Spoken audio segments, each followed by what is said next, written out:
ചോറ് കൊണ്ട് ഒരു കിഡിലൻ സ്നാക്സ് റെസിപ്പിയുമായിട്ടാണ് ഇന്ന് വന്നിട്ടുള്ളത്.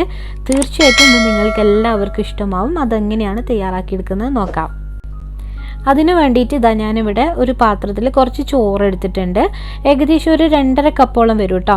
പിന്നെ ഇതിലേക്ക് നമുക്ക് കുറച്ച് തേങ്ങ, അതുപോലെ തന്നെ പച്ചമുളക്, കുറച്ച് ഉള്ളി, കറിവേപ്പില, പിന്നെ കുറച്ച് ക്യാപ്സിക്കോ കൂടെ എടുത്തിട്ടുണ്ട്. അത് നിങ്ങളുടെ കയ്യിലുണ്ടെങ്കിൽ മാത്രം എടുക്കുക.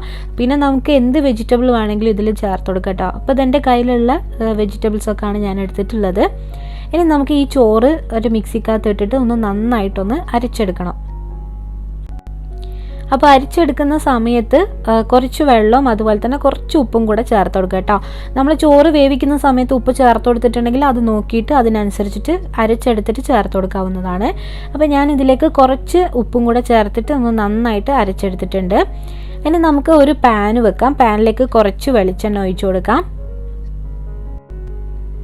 ഒരു ഏകദേശം ഒരു 2-2.5 ടേബിൾ സ്പൂണോളം വരും.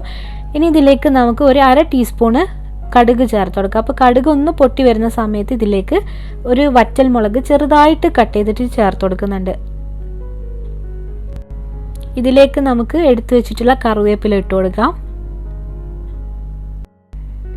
അതിനുശേഷം നമ്മൾ ഉള്ളിയും കൂടെ ചേർത്ത് കൊടുക്കുക. ഉള്ളി ചെറുതായിട്ട് വേണം കേട്ടോ കട്ട് ചെയ്തെടുക്കാൻ വേണ്ടിയിട്ട്. പിന്നെ ഒരു 3 പച്ചമുളകാണ് കേട്ടോ ചേർത്ത് കൊടുത്തിട്ടുള്ളത്. ക്യാപ്സിക്കം ഒരു പിടിയോളം ചേർത്ത് കൊടുക്കുന്നുണ്ട്. ഇതൊരു 2 മിനിറ്റോളം നമ്മൾ ഇതൊന്ന് ഇളക്കി കൊടുത്തതിന് ശേഷം നമുക്കിതിലേക്ക് തേങ്ങയും കൂടി ചേർക്കാവുന്നതാണ്. ഒരു 2 മിനിറ്റോളം നമ്മളിതൊരു മീഡിയം ഫ്ലെയിമിലിട്ടിട്ട് ഒന്ന് നന്നായിട്ട് ഇതൊന്ന് ഇളക്കി കൊടുക്കാം. അതിനുശേഷം തേങ്ങയും കൂടെ ചേർത്ത് കൊടുക്കാം. ഒരു 1-2 മിനിറ്റ് മതി നമുക്കിതൊന്ന് ഇളക്കി കൊടുത്തതിന് ശേഷം നമ്മൾ അരച്ചു വെച്ചിട്ടുള്ള ആ ഒരു ചോറും കൂടെ ഇതിലേക്ക് ചേർത്ത് കൊടുക്കാവുന്നതാണ്. അപ്പോൾ ഇതിലേക്ക് ഞാൻ മഞ്ഞൾപ്പൊടി, മുളക് പൊടി ഒന്നും ചേർത്ത് കൊടുത്തിട്ടില്ല. ഇതുപോലെ നല്ല സിമ്പിളായിട്ട് തന്നെയാണ് ചെയ്തെടുക്കുന്നത്.